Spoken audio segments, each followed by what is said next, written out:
Hello everyone. Good afternoon all.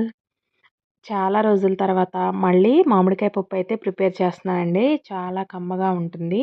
అయితే preparation ఎలా చేయాలంటే ముందుగా అయితే కందిపప్పుని శుభ్రంగా కడిగి తగినన్ని వాటర్ పోసుకొని, అందులో కొంచెం పసుపు, కొంచెం సాల్ట్, ఒక 4, 5 పచ్చిమిరపకాయలు, అలాగే ఒక ఉల్లిపాయ వేసుకొని ఉడికించుకోవాలి మెత్తగా.